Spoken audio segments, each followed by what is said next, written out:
नमस्कार, वंदे मातरम। आप देख रहे हैं द रत्नेश टॉक। आप सबका बहुत बहुत स्वागत है।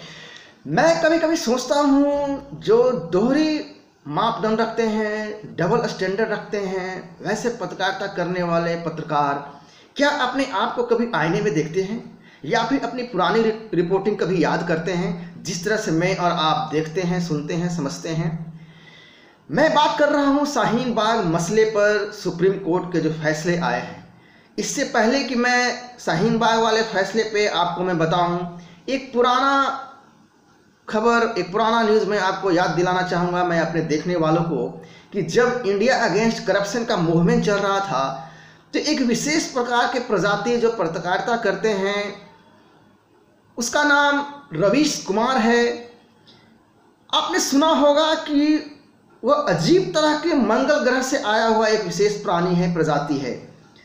उसने कहा इस मूवमेंट पे कि यदि ऐसा ही होता रहे तो देश में सिस्टम बर्बाद हो जाएगा।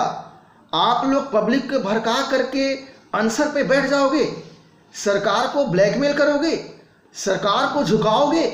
क्या अब सरकार इस तरह से चलेगी? तो ये थी रिपोर्टिंग उस समय की रवीश कुमार की। लेकिन अब जरा आप तुलनात्मक अध्ययन करें शाहीन बाग पर जो फैसले आए हैं सुप्रीम कोर्ट के। इस विशेष प्रजाति का कहना है कि इसके अनुसार हाईवे, सड़क, अलग अलग जगह पे जाम करने का अधिकार होना चाहिए, विरोध करने का अधिकार होना चाहिए। ये शाहीन बाग को शांतिपूर्ण प्रदर्शन बता रहा है, जबकि इस प्रदर्शन की वजह से दंगे हुए और 60 लोगों की जाने गई, कितने लोगों के घर और दुकानें फूंक दी गई। एक तथाकथित मुस्लिम संविधान विशेषज्ञ को बुलाता है अपने चैनल पे और अराजकता फैलाने का समर्थन कर रहा है। क्या मजाक है, क्या नौटंकी है? यह पत्रकारिता है।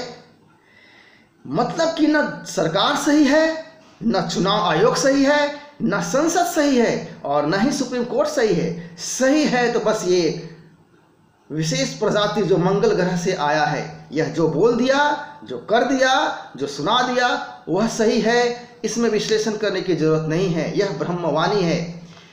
मैं अपने देखने वालों को भी बता दूं कि एक सच पे 100 झूठ पर भारी पड़ता है। सच न केवल हम सबको जानने का अधिकार है, बल्कि सबके सामने सच आना भी चाहिए। शाहीन बाग पे अब सुप्रीम कोर्ट ने फैसला दिया है। सुप्रीम कोर्ट ने कहा है कि पब्लिक प्लेस में अनिश्चित काल के लिए धरने नहीं किए जा सकते हैं, कब्जा नहीं किया जा सकता है। सुप्रीम कोर्ट ने यह भी कहा कि सिटीजनशिप अमेंडमेंट बिल CAA के विरोध में बड़ी संख्या में जाम लगाए गए, रास्ते को प्रदर्शनकारियों ने ब्लॉक किया। ये अधिकार किसी को नहीं दिया जाता है कि किसी आम पब्लिक को परेशान किया जाए और आवागमन के माध्यम को, साधन को बंद किया जाए, ब्लॉक किया जाए। एक बात और मैं अपने देखने वालों को बता दूं कि CAA के खिलाफ और भी कई सारी याचिकाएं हैं जो कि अभी लंबित है। बाद में फिर इसके फैसले आएंगे, लेकिन अभी जो फैसले आए हैं उसके बारे में मैं आपको बता रहा हूं।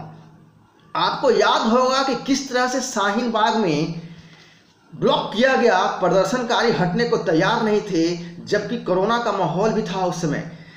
विदेशी फंडिंग की भी बातें आई, PFI कनेक्शन की बातें सामने आई। कोर्ट ने संज्ञान लेने के बाद एक मध्यस्थता टीम बनाई, लेकिन रास्ते छोड़ने के लिए राजी नहीं हुए ये शाहीन बाग वाले।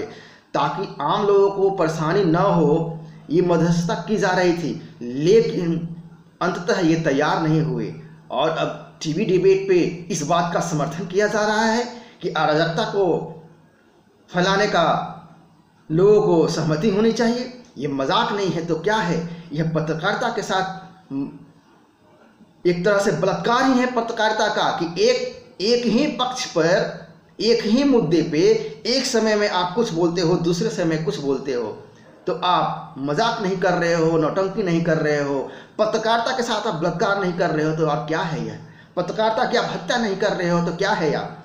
हालांकि वो प्रदर्शन अब शाहीन बाग जो है वह अब नहीं है, वह खत्म हो गया है। लेकिन भविष्य के लिए एक रास्ता सुप्रीम कोर्ट ने इसके माध्यम से खोल दिया है कि यदि आप इस तरह के सड़क रास्ते को ब्लॉक करते हो तो इसके खिलाफ कार्रवाई की जा सकती है। ऐसे में सुप्रीम कोर्ट ने एक लक्ष्मण रेखा खींचने का प्रयास किया है और खींच दिया है कोर्ट ने कि यदि आपके पास अधिकार है प्रदर्शन करने का तो फिर आपकी जिम्मेवारी भी बनती है, और जिम्मेवारी है आपके विरोध प्रदर्शन के वजह से किसी के दिक्कत तकलीफ या परेशानी नहीं पहुंचे।